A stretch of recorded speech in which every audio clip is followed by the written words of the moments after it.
Hello అండి. ఈరోజు నేను మీకు వినిపించబోయే కథ mister attitude Agastya part 71. Welcome back to ఈ తరం కథలు. ప్లీజ్ ముందుగా వీడియోకి ఒక చిన్న లైక్ చేయండి. వీరిద్దరిని చూసిన తర్వాత అక్షిత ఎంత మంచిదో, తన క్యారెక్టర్ ఎంత గొప్పదో అర్థమైంది సాహితికి. అలా అర్థం కాగానే అమాంతం కోడలి మీద ప్రేమ పెరిగిపోయింది సాహితికి. అంటే అప్పుడు మీరు నా మీద చాలా కోపంగా ఉన్నారు కదత్తయ్య, అందుకే చెప్పలేదు. అయినా నువ్వేంటే అప్పుడు చెప్పలేదు, సరే తర్వాత అయినా చెప్పాలి కదా. ఏమో అత్తయ్య, నీకు కోపం వస్తే మళ్ళీ ఆర్తితో కూడా మాట్లాడడం మానేస్తారేమో అని భయమేసి చెప్పలేదు అంటుంది అక్షిత. పాపం, మీరు మాట్లాడకపోతే తను అప్సెట్ అవుతుంది కదా. అసలు వాళ్ళ టాపిక్ వదిలే. అసలు నీకు కూడా బుద్ధుందా? నువ్వు డాక్టర్వేనా? ఆ మాత్రం తెలీదా అంటుంది సాహితి. నేనేం చేశానత్తయ్యా? సిగ్గుండాలి ఆ మాట అనడానికి. ఆ మాట అనేసరికి అక్షిత మొహం చిన్నబుచ్చుకుంటుంది. పెళ్లి కాకుండానే వాళ్ళిద్దరూ ప్రెగ్నెంట్ అయ్యారు. నువ్వేమో పెళ్ళయ్యి ఎన్ని రోజులైనా కానీ కనీసం ఆ శుభవార్త కూడా నాకు చెప్పలేదు. ఇంకెన్ని రోజులు వెయిట్ చేయాలి ఈ గుడ్ న్యూస్ వినడానికి? అసలు మీరు నిజంగా హ్యాపీగానే ఉన్నారా అని అనుమానంగా చూస్తుంది సాహితి. అత్తయ్య, నిజంగా మేము బాగానే ఉన్నాము. ముందే చెప్తున్నాను, ఏం చేస్తారో ఎలా చేస్తారో నాకు తెలీదు. ఖచ్చితంగా 2 నెలలు టైం ఇస్తున్నాను. ఈలోగా నువ్వు గుడ్ న్యూస్ చెప్పావా సరే, లేదు అంటే నా కొడుక్కి ఇంకొక పెళ్లి చేసి పడేస్తాను, అర్థమైందా అని కాస్త సీరియస్ గానే వార్నింగ్ ఇచ్చింది సాహితి. అగస్త్యకి మరొక పెళ్లి అనగానే అక్షిత కాస్త బెదిరిపోయి, అత్తయ్య మీరేనా ఇలా మాట్లాడేది అని ఏడుపు మొహం పెడుతుంది అక్షిత. లేకపోతే ఏంటే, వాళ్ళెంత అడ్వాన్స్ గా ఉన్నారు చూడు. నువ్వు ఉన్నావు, పెళ్ళై ఎన్ని రోజులైనా కానీ కడుపు లేదు కాకరకాయ లేదు అంటుంది. చదువు ఒక్కటి ఉంటే సరిపోదు, మంచి డాక్టర్ అనిపించుకుంటే సరిపోదు, గుడ్ న్యూస్ కూడా చెప్పాలి అంటుంది సాహితి.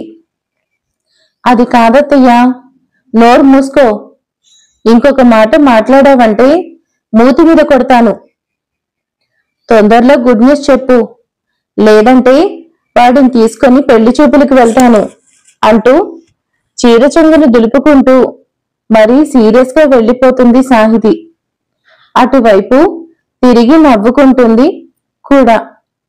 ఈ పిల్లకి అప్పుడప్పుడు ఇలా డోస్ పడాలి, లేకపోతే అస్సలు వినదు అనుకుంటుంది సాహితి. అత్తయ్య గారు ఏంటిలా అనుకుంటున్నారు అంటూ అలాగే దిగులుగా ఫేస్ పెట్టుకొని రూంలోకి వస్తుంది. అక్షిత, ఏమైంది? నీ దగ్గర చాక్లెట్స్ ఎవరైనా తీసుకున్నారా అని అడుగుతాడు అగస్త్య.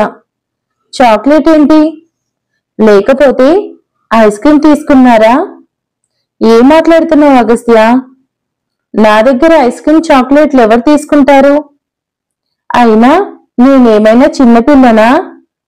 అది ఎవరికైనా ఇస్తే ఇలా డల్గా కూర్చోవడానికి? ఇప్పుడు మీ ఫేస్ చూస్తే అలాగే ఉంది. నీ దగ్గర నుంచి ఎవరో చాక్లెట్స్ ఐస్ క్రీమ్ తీసుకుంటే ఫేస్ ఎలా డల్గా పెట్టుకుంటారో ఇప్పుడు అలాగే పెట్టుకున్నావు. అది కాదురా. ఏది కాదు? ఎవరైనా ఏమైనా అన్నారే అనుకో అంటూ దగ్గరికి వచ్చి ప్రేమగా అడుగుతాడు. అది అత్తయ్య గారు, మా అమ్మ నిన్నేమీ అనదే. అదంతా అయిపోయిందిగా, మరి ఇప్పుడు స్పెషల్ గా నిన్నేమంటుంది? అది కాదు అగస్త్య, ఏదో కాదో కరెక్ట్ గా చెప్పవే. నువ్వు చెప్పకపోతే వెళ్ళి మా అమ్మని అడుగుతాను, కన్ఫ్యూజ్ చేస్తున్నావు కదా అంటాడు. అత్తయ్య గారిని అడగద్దు, అప్పుడు నిజంగానే వచ్చి కొడతారు. అంటే చెప్పు, మిమ్మల్ని పెళ్లి చూపులకి తీసుకెళ్తుందంట. మీకు ఇంకొక పెళ్లి చేస్తుందంట అని ఏడుపు మొహం పెట్టి చెప్తుంది. నిజంగానా అంటూ హుషారుగా అడుగుతాడు. మీరేంటి ఇంకో పెళ్లి అనగానే అంత సంతోషపడుతున్నారు? మరి లేకపోతే ఎన్ని రోజుల్ని మీతోనే ఉండాలి? ఇంకొక అమ్మాయిని పెళ్లి చేసుకుంటాను. అప్పుడు అమ్మాయితో హ్యాపీగా లైఫ్ ఎంజాయ్ చేస్తూ మా అమ్మకి సంవత్సరానికి ఒకరిని కంటూనే ఉంటాము అంటాడు అక్షితని ఇంకా ఉడికిస్తూ. ఏంట్రా, నీకు ఇంకో పెళ్లి కావాలా? ఇంకొక అమ్మాయి కావాలా అంటూ అక్షిత అగస్త్య మీద పడి 2 చేతులతో బాధతో ఉంటుంది. అక్షిత ఫేస్ చూసి బాగా నవ్వుకుంటూ దెబ్బ తగలకుండా తన చేతులు 2 పట్టుకుంటాడు అగస్త్య. మీ దగ్గర 3 రోజులు, తన దగ్గర 3 రోజులు, ఇంకొక రోజు ముగ్గురం కలిసి ఎంజాయ్ చేద్దాం అంటూ ఇంకా ఆట పట్టిస్తూ అంటాడు. వదలండి అంటూ అలిగి కూర్చుంటుంది అక్షిత. దీన్ని బట్టి నాకు ఒక విషయం అర్థమైంది. ఏమిటి అని అడగకుండా మొహం అటువైపు తిప్పుకుంటుంది అక్షిత.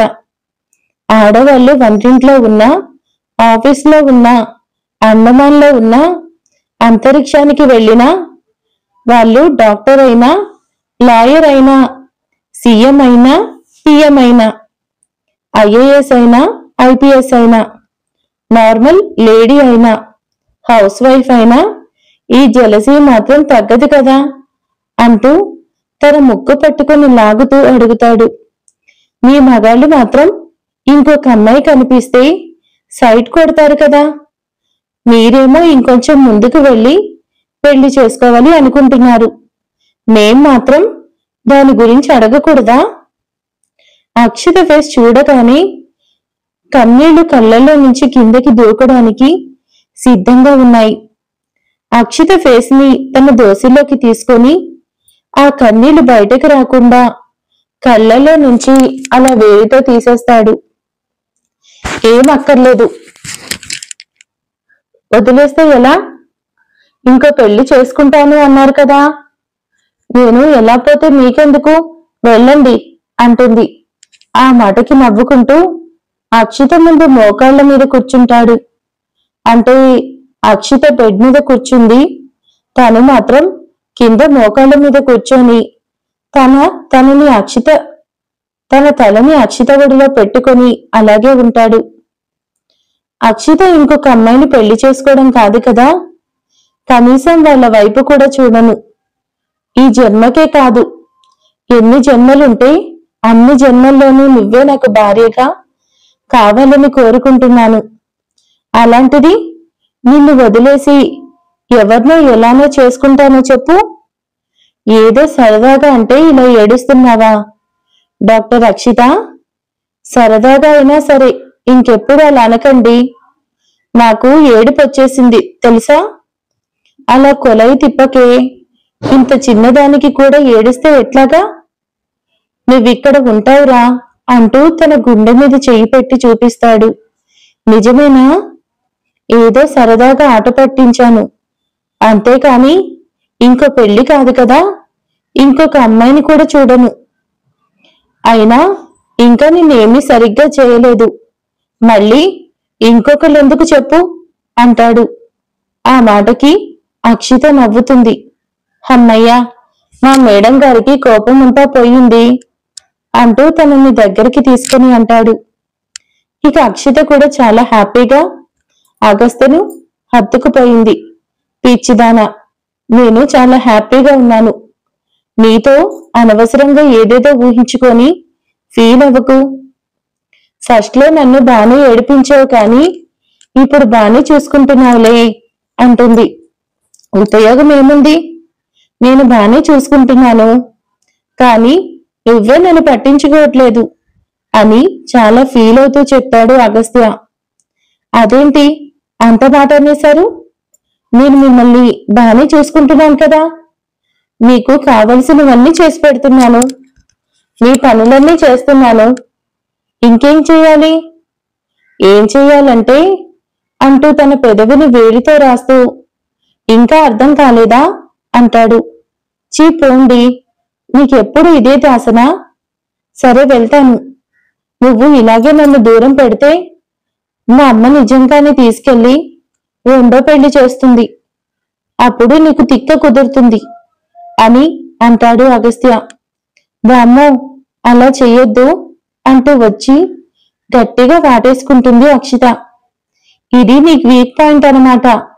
ఇక నిన్ను ఆడుకోవచ్చులే అనుకుని తనను ఎత్తుకొని బెడ్ మీద పడుకోబెట్టి ప్రేమగా చూస్తాడు. సూటిగా చూసే తన చూపులు తట్టుకోలేక అందంగా సిగ్గుపడుతుంది అక్షిత. ఆ రాత్రిని ఒక మెమరబుల్ డేగా మలుచుకుంటారు ఇద్దరు. ఏదో పనుండి సాహితీ గారు, మిస్టర్ గోయంక గారు బయటకు వెళ్తారు. వాళ్ళలా బయటకు వెళ్ళాక వాళ్ళనే ఫాలో అవుతూ ఉన్న ఒక రౌడీ బ్యాచ్ వాళ్ళ వెనకే ఉన్నారు. కానీ ఇదేమీ గమనించిన వీళ్ళు షాప్ లో ఏదో పనులు చూసుకుంటూ ఉన్నారు. ఒక నిర్మానుష్యమైన ప్రదేశంలో సీసీటీవీ కెమెరా లేని చోట వాళ్ళ బండికి అడ్డంగా వీళ్ళు కారు ఆపుతారు ఈ రౌడీలు. ఏయ్, ఎవరు మీరు? కారు అడ్డం తీయండి అని కిందకి దిగుతారు మిస్టర్ గోయంక. అంతే, గోయంక గారు దిగగానే ఆయన ఫేస్ మీద స్ప్రే చేస్తారు. ఏమండి, ఏమైంది అనుకుంటూ సాహితీ గారు వచ్చేసరికి ఆవిడికి కూడా స్ప్రే చేయడంతో ఇద్దరు పడిపోతారు.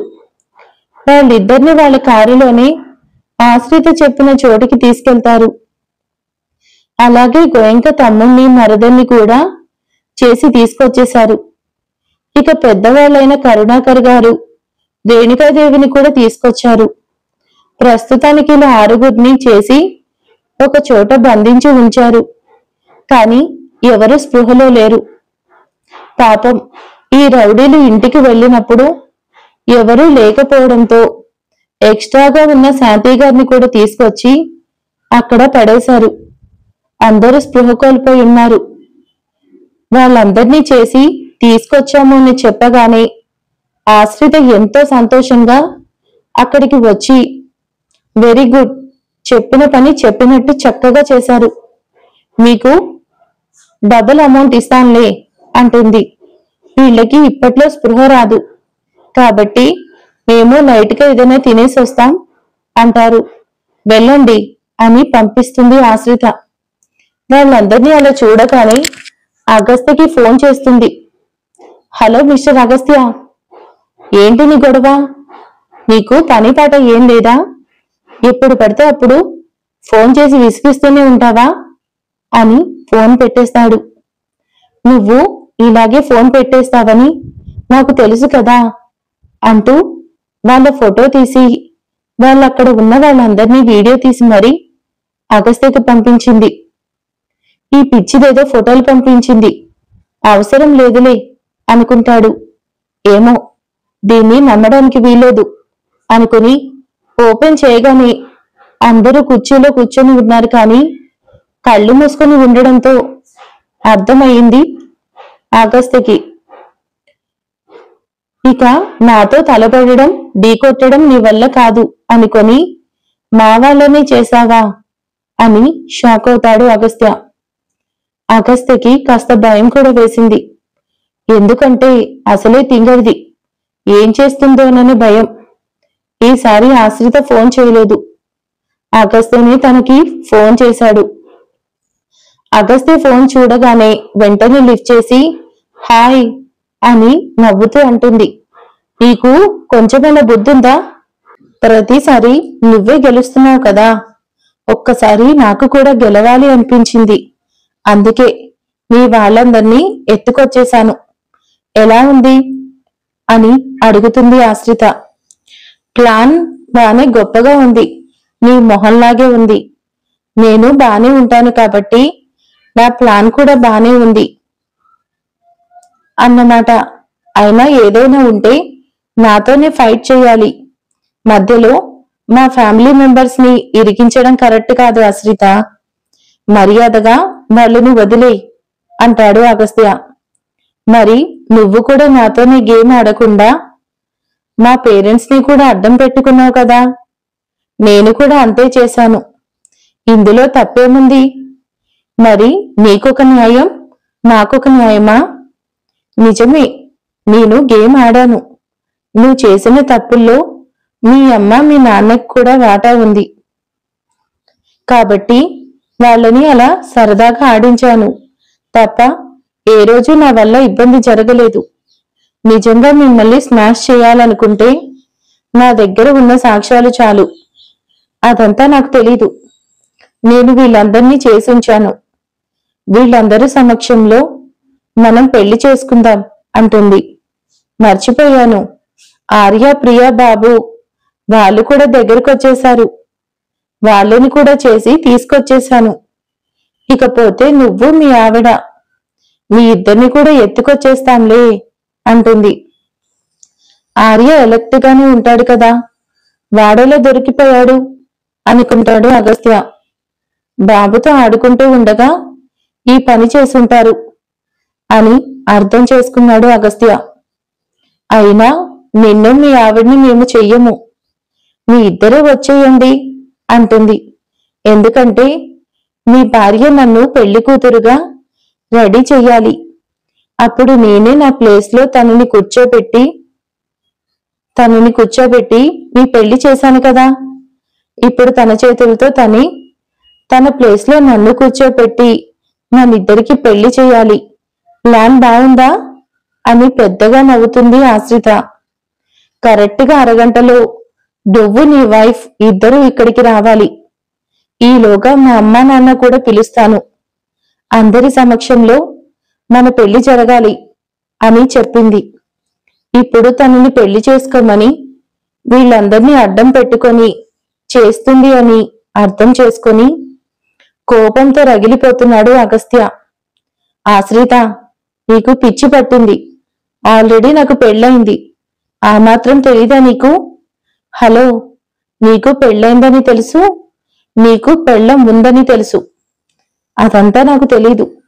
మరి ఫస్ట్ మనిద్దరికీ పెళ్ళనుకున్నారు కదా, అది జరిగి తీరాల్సిందే అంటుంది. ఎక్కువ లేట్ చేయక అగస్త్య. నువ్వేదైనా లేట్ చేసినా స్మార్ట్గా ఆలోచించినా పోలీస్ కంప్లైంట్ ఇచ్చినా ఇక్కడ ఒక్కొక్క ప్రాణం తీసి నీకు పార్సల్ పంపిస్తాను అంటుంది. చూడు, ఎవరిని ఏమీ చేయకు, నేను వస్తున్నాను అంటాడు అగస్త్య. చెప్పాను కదా, పోలీసుల్ని తీసుకురావడం, ప్రెస్ని పిలవడం, ఇలాంటి ఓవర్ స్మార్ట్ పనులు చేయకు, అర్థమైందా? నీ ఫ్యామిలీని సేఫ్గా ఉండాలంటే నోరు మూసుకొని నేను చెప్పినట్టు చెయ్యి. అప్పుడు నీ టైం.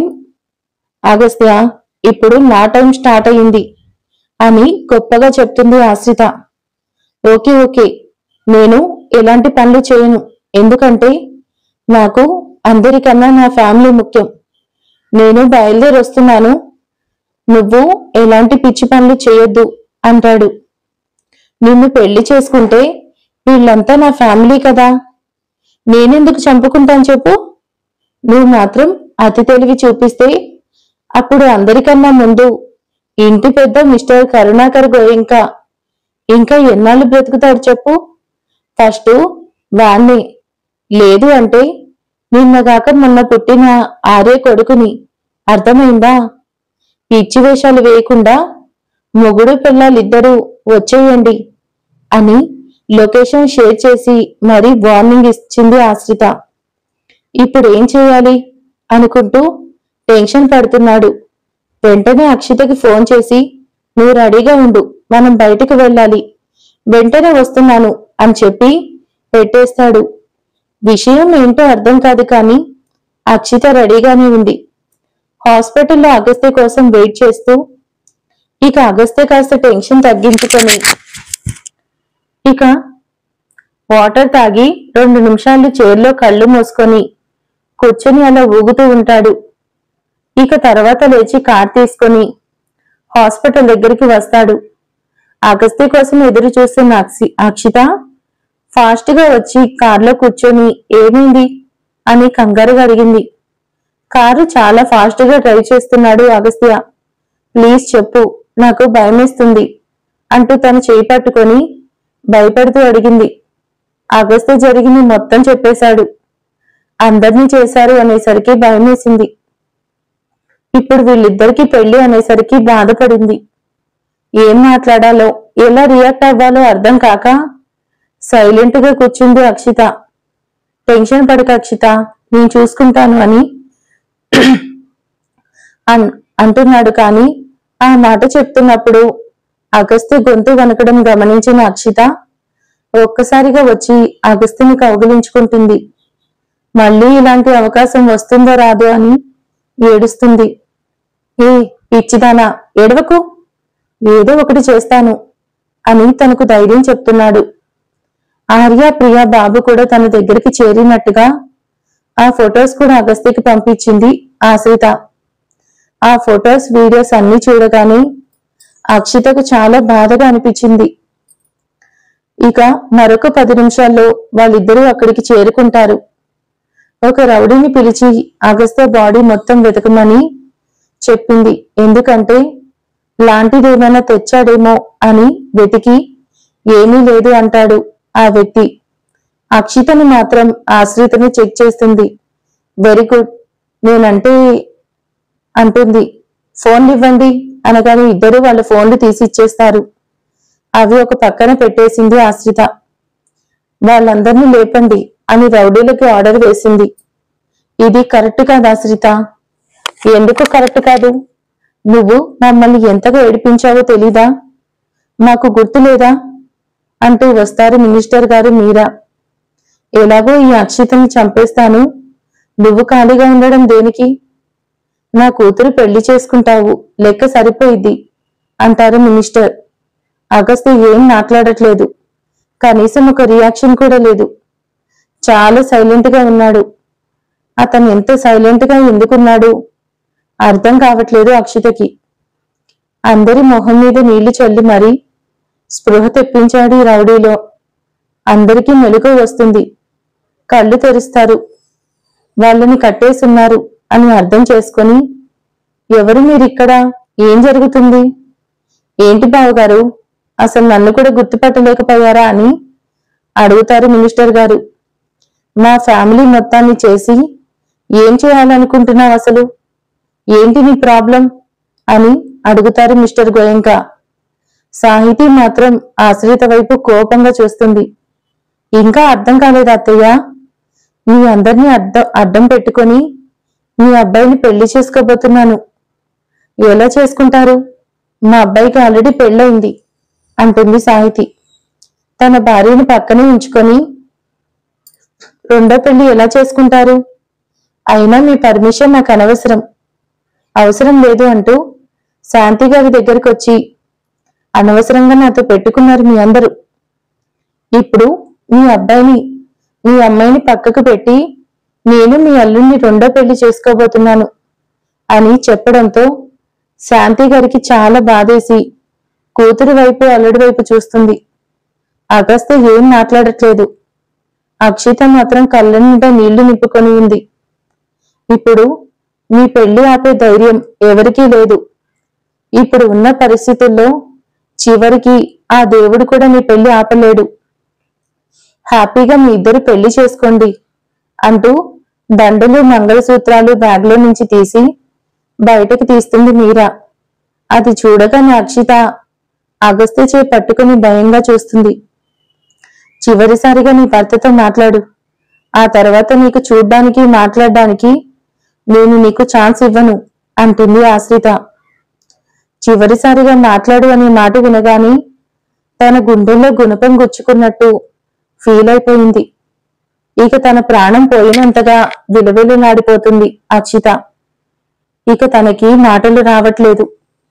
ఇప్పుడు పెళ్లి వద్దు అంటే వాళ్ళందరినీ ఆశ్రిత, నా కోసం ఫ్యామిలీ మొత్తం నాకిష్టం లేదు అని అక్షిత సైలెంట్ గానే ఉంటుంది. సైలెంట్ గా ఉండకేం చేస్తుంది? తనకి ఇంకొక ఆప్షన్ కూడా లేదు. ఏంటి పెళ్లి కొడుకు గారు, ఇక ఇక్కడ కూర్చొని పెళ్లి చేసుకుందామా అని అడుగుతుంది ఆశ్రిత. మేమందరం సరే, నువ్వు మాత్రం దీన్ని పెళ్లి చేసుకోవద్దు అని అరుస్తున్నాడు ఆర్య. మిస్టర్ ఆర్య, నువ్వు నోరు మూసుకోకపోతే ఫస్ట్ నీ కొడుకే అంటూ కొడుకుని చేతిలోకి తీసుకొని ఆర్య కొడుకుకి పెట్టింది. బాబుని ఏం చేయొద్దు అని రిక్వెస్ట్ చేస్తుంది ప్రియ. ఇప్పుడేం చేయను ప్రియా, ఈ పెళ్లి ఆపడానికి అక్షిత ఏదైనా పిచ్చి పని చేస్తే అప్పుడు అంటుంది ఆశ్రిత. ఇక అందరూ అక్షిత వైపు చూస్తారు. కన్నీళ్లు కంట్రోల్లో పెట్టుకొని సైలెంట్ గానే ఉన్నారు. భార్యాభర్తలు ఇద్దరు. అసలు నీకు ఎందుకింత పంతం? ప్రపంచంలో మగాళ్ళే లేరా? నన్నెందుకు పెళ్లి చేసుకోవాలనుకుంటున్నావు? ఇప్పటికైనా కొంచెం మారు అంటాడు అగస్త్య. అసలు నీ మీద పంతంతోనే పెళ్లి చేసుకుంటున్నాను. నిన్ను పెళ్లి చేసుకోవడానికి ఎన్ని తప్పులు చేశానో తెలుసా? నువ్వు నాకు బాగా నచ్చావు. అందుకే ప్రెగ్నెంట్ గా ఉండి కూడా నిన్ను పెళ్లి చేసుకుని మోసం చేయడం ఇష్టం లేక అప్పుడు ఈ అక్షితని అక్కడ కూర్చోబెట్టి పెళ్లి జరిపించాను. అక్షితని 2-3 సార్లు ట్రై చేశాను, మిస్ అయిపోయింది. చివరికి ఆర్య కూడా ట్రై చేశాను, అక్కడ ఫెయిల్ అయ్యాను. ఈ శాంతి ఉంది, మా నాన్నకి ఇంకొక భార్య. తనని అడ్డం పెట్టుకొని మా నాన్న పదవి పోతుంది అని తనని కూడా ట్రై చేశాను. లక్కీగా తప్పించుకుంది. నా మాట వినగానే ఒక్కసారిగా కుప్పకూలి కింద పడుతుంది అక్షిత. అక్షిత అంటూ తన దగ్గరికి వస్తాడు అగస్త్య. నోట్లో నుంచి మాట రాక శాంతి గారి వైపు చూస్తూ గాడ్. శాంతి గారు అవును అన్నట్టు తలాడించింది. అవును, ఇన్ని రోజులు నీ దగ్గర దాచిన నిజం, నీకు చెప్పకూడదు అనుకున్నా నిజం ఇదిగో. ఈ మినిస్టర్ గారు నీ నాన్న అంటాడు అగస్త్య. చిచి, దాన్ని నా కూతురు అనకు. అస్సలు ఒప్పుకోను. ఏదో అనుకోకుండా జరిగిన తప్పుకి అది పుట్టింది. ఆ మాట వినగానే శాంతి గారు గట్టిగా కళ్ళు మూసుకొని ఆ మాటలు వినలేనట్టుగా కన్నీళ్లు పెట్టుకుంది. మినిస్టర్ గారి వైపు అసహ్యంగా చూస్తూ పైకి లేచింది Akshita. Thank you for watching.